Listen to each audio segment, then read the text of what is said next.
some of the fun things you find when you're going through particular interviews and pictures and stuff like that is you realize that, as I've said often, you're lucky that you've met these wonderful, talented people.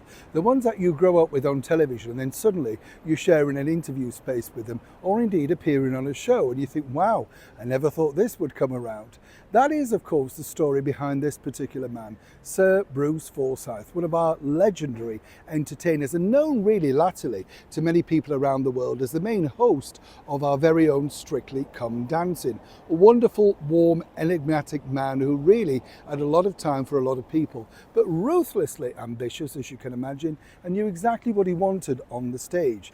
But it was all about entertaining the audience. Bruce really came to power, all thanks to being the host of Sunday night at the London Palladium, but not without a battle, because he was brought in to replace the older Tommy Trinder. You see how show business worked even back then in the 1950s.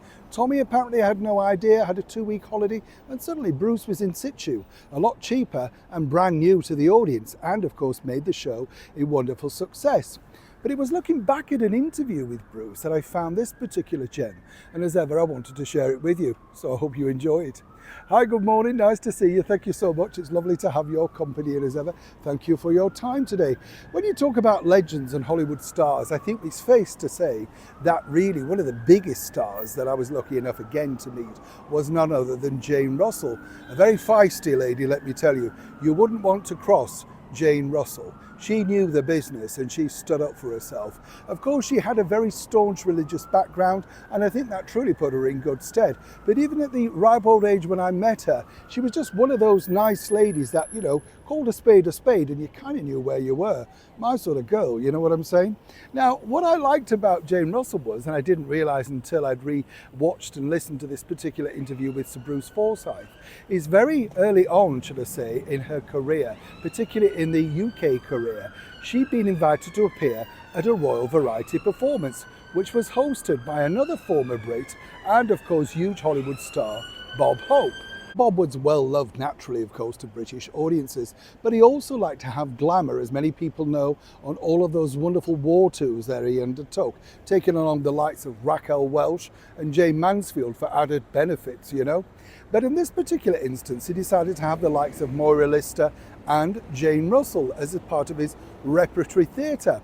But also on that particular show was none other than the brilliant Sir Noel Coward. Now, Noel Coward, as we all know, was a very big sort of favourite of the British monarchy, so much so that in the latter part of her life, the late Queen Mother, Queen Elizabeth, actually unveiled a wonderful bust of him at the Theatre Royal in Drury Lane. She got on with him so well. Noel, of course, was rather cheeky, but the bottom line was he made people laugh.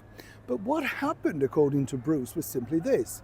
Sir Noel Coward was absolutely thrilled to meet Jane Russell, and she was feisty and fired back. His sort of caustic wit was no problem for Jane, and she literally spat it back at him, and they got on incredibly well. Now, he was very keen to make sure that Jane made a move into some sort of musical review format, and it was something apparently that she was very keen to do.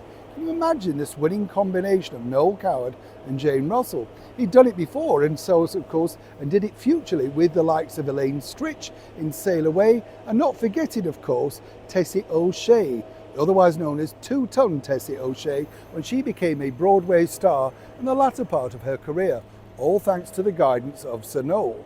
But apparently they couldn't decide on what they wanted to do.